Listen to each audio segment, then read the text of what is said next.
Hi, Rich here. Hope you're doing very well.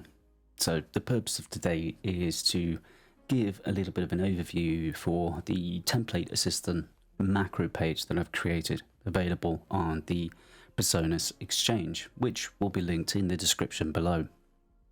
I have to give two shout outs, one to Alexei Smirnov and one to Lucas Rushitska. For Lucas, the Navigation Essentials, one of the scripts within the Navigation Essentials is used within this macro page.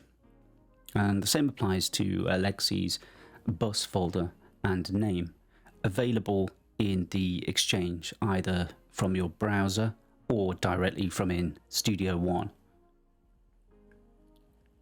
Now, I won't go into too much detail as a why you might want to use templates.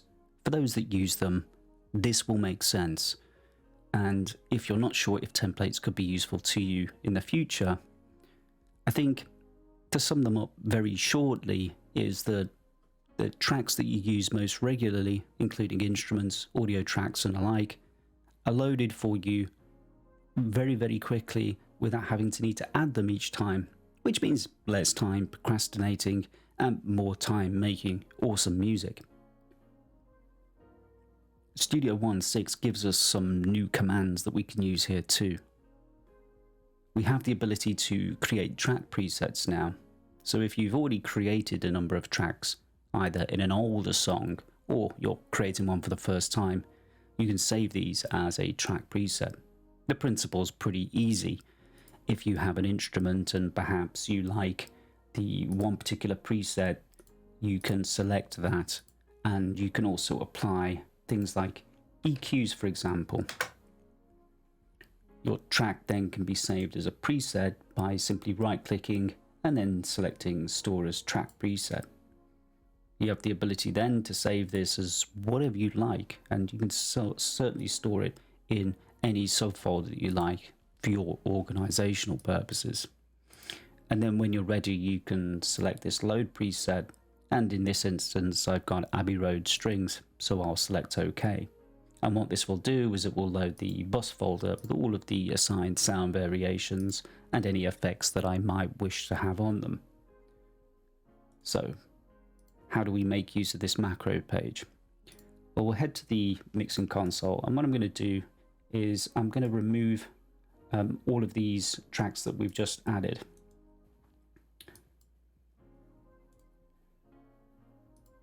There we go. So we've got a blank template at this point. So if we want to add an instrument, we can select this button here, and we can select any instrument that we have installed, whether that's a third party or a native stock instrument. I'll select Contact 7 in this instance just to demonstrate how we can create our first instrument, and select OK. Now you'll notice that it's labeled track 1, because if we duplicate this, I want it to go synchronously. I want it to be track 1, track 2, track 3 and so on. So when we create the instrument, what you will notice is that it labels it accordingly, and it will open up the instrument GUI for us so that we can do the work inside the instrument to get it set up ready. For this, what I'm going to do is I'm going to select a strings library which contains a number of instruments from violins all the way down to basses. So what we'll do with this is we'll load these into Contact so that we can set them up. If you don't see the mixing console and the outputs dialog here, select this little option and make sure that the outputs option on the drop down is checked. All we need to do here is not worry too much about what the mixer's doing. We're going to head to this drop down. We'll select batch functions and this really long option here, which is clearing that output selection section and creating one individual channel for each loaded instrument. There we go. In Studio One, what we need to do is just confirm that and make sure that we have 5 available outputs. The instrument part of it is done. Now what we need to do is make sure that we have enough tracks. So we select duplicate tracks and make sure that we have 5 of them. We'll shift select all of the tracks And then what we'll do is we'll go down to this little option here that says channel. We'll make sure with this that we select assign in ascending order before selecting assign MIDI. It'll give us the option to confirm the color choice that we'd like for these instruments. We'll check in the mix console that all of these are now loaded and the channels names are assigned accordingly. So what happens in the arranger should match what happens in the console. When we're happy with this, we can actually pack this to a folder thanks to a legacy. So we'll select bus folder and name, and we could call this Spitfire Audio Symphonic Strings, or SAS for short. We'll select OK, and last opportunity to confirm that color choice, and there we go. So we've got a bus folder and we've got all the appropriate tracks in there. Now we could, if we wanted to, save this as a track preset so that next time we build a template we can simply load our preset from the button that appears first in the list. So what I'll do here is I'll just store the track preset, we'll save it as SAS, and we'll just save it in our default folder for now. So let's click on load preset. Well, let's have a look here. We've got SAS here. We'll select OK. And what this is going to do is it's going to load the instrument and all of the appropriate tracks and channels. As we can see, all of those instruments are loaded. So that was pretty painless, right? Now, if you want to do this with audio, I've added some little options here for you regarding to adding new audio tracks. It's relatively straightforward. We add a stereo track and we can select a color for that, and we can add a mono track and we'll select a color for that. So we've got a stereo and we've got a mono track available. Now this might be more useful for people using samples along with their music, but it can also be used for people that are recording audio as well.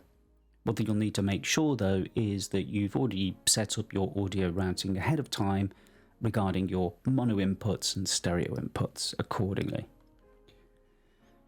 So with that in mind, we've also got the ability to add an insert to selected channels. So with the symphonic orchestra, for example, we may only need just a few options. So perhaps we might want to add an EQ.